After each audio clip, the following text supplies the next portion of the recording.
Okay, have you ever done something in your life that's gotten your adrenaline pumping like really fast and really hard, and you're like, yeah, man. You're like super excited, kind of like it's your first time out hunting, and you got a big old buck right in your crosshairs. You're like, oh my god, I'm gonna shoot him. Your adrenaline's pumping really hard. And like, well, you can get this same rush from paintball, especially like when it's really competitive. And it's 2-on or 1-on-1. You're like, I gotta get him, he's the last guy, and now you're like freaking out. So, yeah. Okay, first, you're gonna need to know the setup. The setup basically consists of a tank, a marker, and a gun, and a hopper, a mask. The mask is probably the most important part, but like, so. In here, we've got a mask. I would say this is the most important part because, like most places, like most fields, they don't let you play without a mask because you probably get hurt really bad, I'm assuming. So, you know.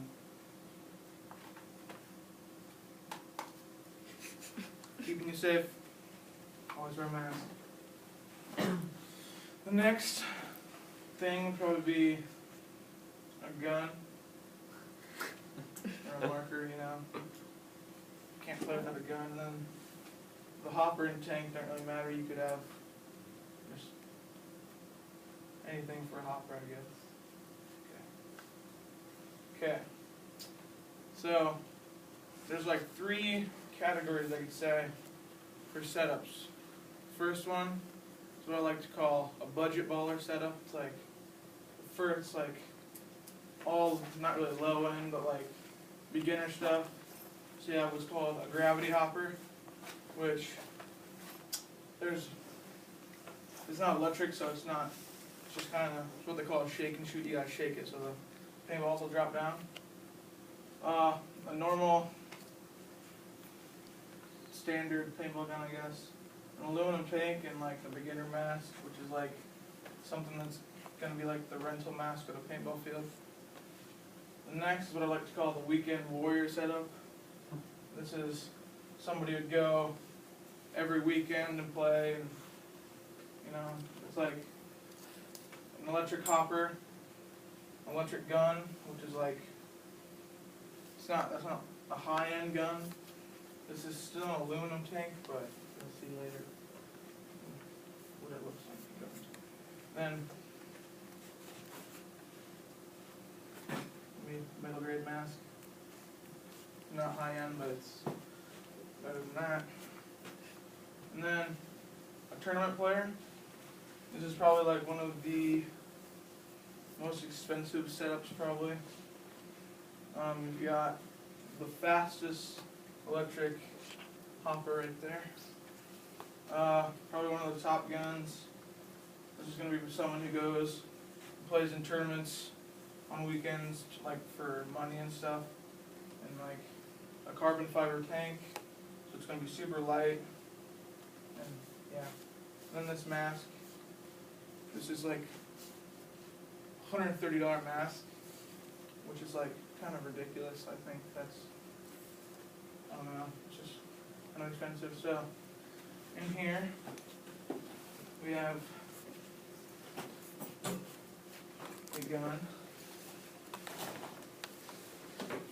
This is an electric gun, and it's not mine. I'd never choose pink. Okay, so you can see if it'll turn on. It's electric. It's got the lights right here. And I don't really know how it works, but like your tank would go here. Your tank would go right here, and like in the handle, there's like on some of them there's what's called a macro line, and it kind of feeds the air through here. But in the back is what's called a bolt. So if I can get it out.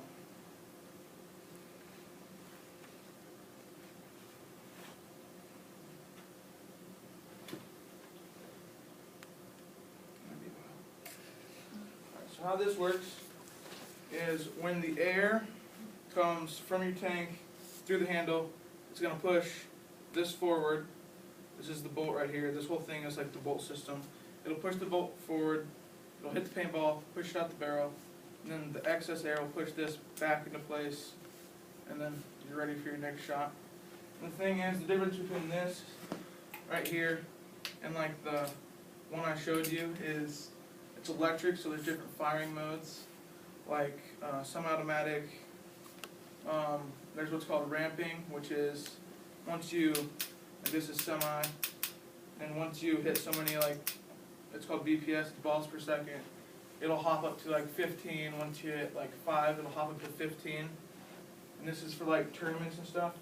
It's not really allowed at like public parks, but like for tournaments and stuff, that's what is allowed. It's like the standard, I guess. So next you have like your clothing, what you'd wear, preferably.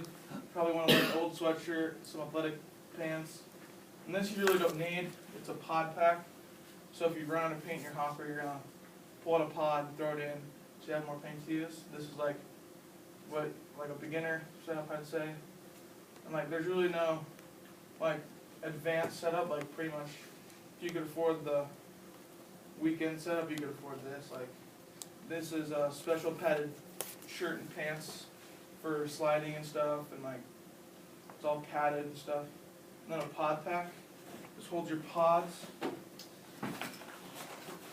This is what you'd wear around your waist. And so if you're running out of paint, you'd unstrap it. You'd pull out one of these pods right here. You'd refill. You'd keep playing. It's not, you don't need them for paintball. I use one because once you're out of paint, you're done. If you're like don't have any left in your hopper. So like next would be your what you'd wear. Like they make special cleats, which is you don't have to get them, but like you could use football cleats or turf shoes because most fields have turf. So these are the special ones, and those are just turf shoes and football cleats. So yeah. Next, you could talk about the like terms and stuff.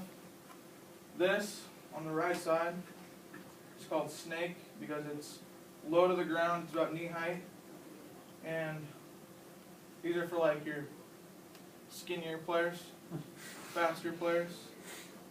And then these little triangle, like they look like pyramids, but they're called Doritos because they're triangle, like a Dorito. And then those, anyone can really play it, I guess. And these small circular ones are called pins. The bigger ones with blue, those are called cans. This is called a temple. It's like square on top. This is the basic setup, like for speedball and stuff. So yeah. Next, we could probably like the scoring in paintball. Like basically, what you do. Like so, if you get someone out, you don't get a point for it. They're just out of the game until next game. The way you score is in like on this. The flag would be here or here, and this guy is getting a point for his team by like taking the flag to the opposite side of the field. It's mostly done at the end of the game, but if you can get it over there before the game is over somehow, then you'd get a point for it. This is his name's Mike. Can't really see him that well. He's got a YouTube channel, and this is telling him about like the rules and stuff. Like there's so many rules. Like, I think they make them up as they go. And that's what I think. Like there's like a 10-foot rule, you can't shoot after 10 feet. There's no sliding over, there's no like jumping over bunkers, there's no going under the bunkers, obviously. There's no wiping off paint. You get shot, you're out. There's like so many. The list goes on and on. So now that you know the rules, you might want to know like maybe the cost of a gun. Guns can get like really expensive. Like That one on the end is called a Tippmann 98 Custom. It's like a real basic gun. And like the one in the middle, it's around 250 bucks. So like that's gonna be like your basic weekend gun if you go and you play every weekend. This gun is about $1,500 for like a tournament player. I don't know why you'd spend that much. This is pretty much the same thing. And then this is like one of the top guns right here. Okay, next. Once you know the cost of the gun, you're going to want to know the cost of the paintballs because those are expensive. Those are what you'd use in the Tippmann because that's the real like crafty stuff that like breaks paint and stuff.